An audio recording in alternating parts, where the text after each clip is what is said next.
50 years ago, the end of the Vietnam War led to a significant migration of Vietnamese refugees. Tan Trung shows us how thousands of those refugees found a new home in New Orleans.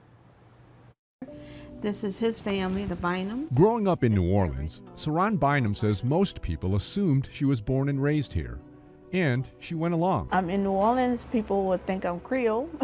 So I just say, okay, I'm Creole, I'm black, I'm black. During carnival season, you can find her dancing and parading in her baby doll costume. She embraces the culture and traditions of New Orleans. But it was only a few years ago that Bynum began revealing another side of herself. So I'm now admitting that I'm half Vietnamese, and that was something I never even shared with anybody. Can I ask you why? I was ashamed of how I was born. Bynum was born in South Vietnam during the war that divided a country, but also brought her parents together. I am half African American and half Vietnamese.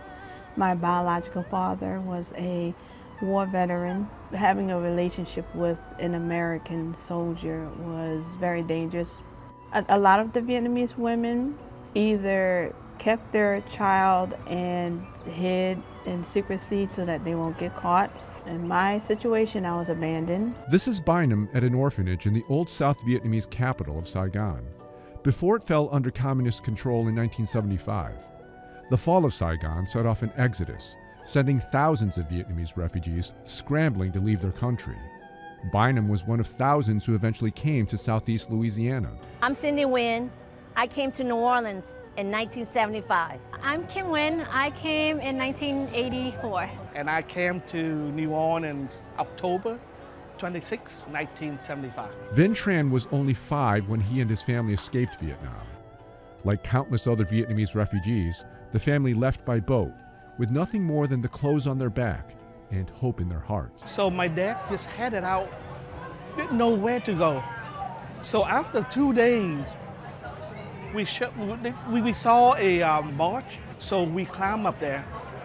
For the next 2 days, cargo ships start to come by and pick it up.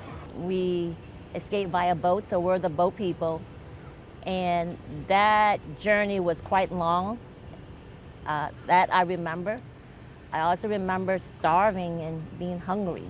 Cindy Nguyen says her family's boat somehow made it to Guam and eventually to the U.S. Other refugees were not as fortunate. The United Nations estimates between 200,000 and 400,000 so-called boat people died or disappeared at sea. I feel blessed. I feel that God has a purpose for me to be here. Bynum was among more than 3,000 orphaned babies and kids evacuated out of Saigon on massive cargo planes in the U.S.-led Operation Baby Lift. Bynum was eventually adopted by Horace Bynum and Dr. Eunice Hodges of New Orleans. This is old school. Bynum says early on, her adoptive parents were all that she knew and needed. I came here when I was 3 years old. I didn't know how to walk and I didn't speak any English, so I had to learn everything from scratch. When the Archdiocese of New Orleans and Catholic Charities began resettling Vietnamese refugees in the metro area in the late 1970s, they soon found similarities to their old country. The climate and the surrounding, the environment mimic what in Vietnam. Hot and swampy. They're swampy. They also found a source of income, fishing, a job that didn't necessarily require language skills. Why did your family choose New Orleans, do you think? Probably fishing, shrimping. It was easier for them to get jobs. And most of our family members, that's all they knew in Vietnam. Most of our families, that's what they did. Yeah, most of our families are like my parents grew up in a fishing village, so I think that simulation is a lot easier. So we're from Phut Thinh. My father is a fisherman by trade. After first settling in Iowa, Cindy Nguyen says her parents learned of the opportunities in New Orleans. So they headed south. They heard that Vietnamese people were going to New Orleans and that New Orleans weather is just like Vietnam. And so, of course, my father got excited. I think for him was he got excited that he could actually work to take care of his family. As their numbers grew, the refugees carved out pockets on the west bank of the Mississippi River and in New Orleans East, where Mary Queen of Vietnam Church would become the heart of their neighborhood. Vinh Tran is now the parish's deacon. And you know how Vietnamese are? They tend to live around the church.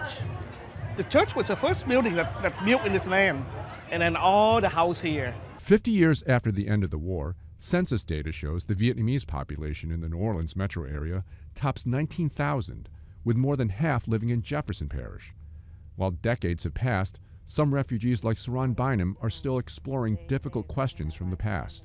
She's been on a journey to find her biological parents. I was content with my adoptive parents, but at the same time, I was angry because, you know, I thought I was abandoned. I thought I was left behind. With her mom's encouragement, Bynum set out to find answers. My mother, she pushed me to take the DNA, and she supported, you know, my search. She said, hey, it's time for you to find out who your biological family is. A few years ago, she found a possible link to her biological father's family.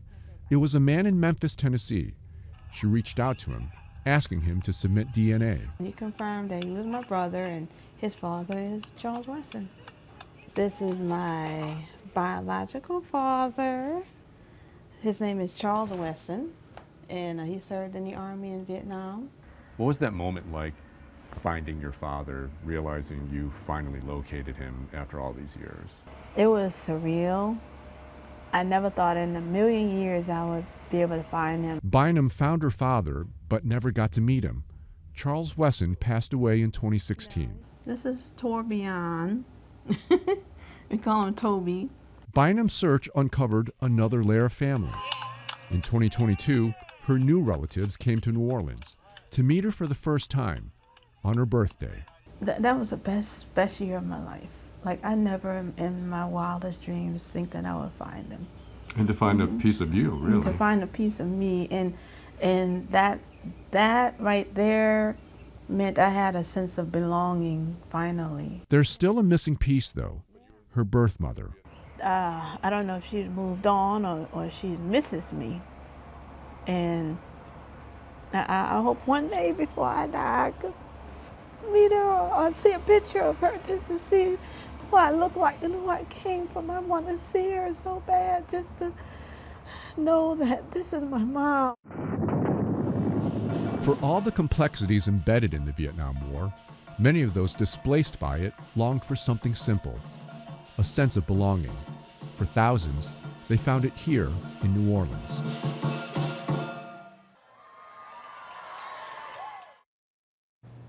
For Saran Bynum, the search for her biological mother, and herself really, continues. Bynum's refugee experience is featured in a new exhibition at the Historic New Orleans Collection. It's an example of how refugees like her have become a part of the fabric of New Orleans. Tomorrow night, in the final part of our series, we'll show you how the end of the war led to shifts in the city's food, art, and even politics.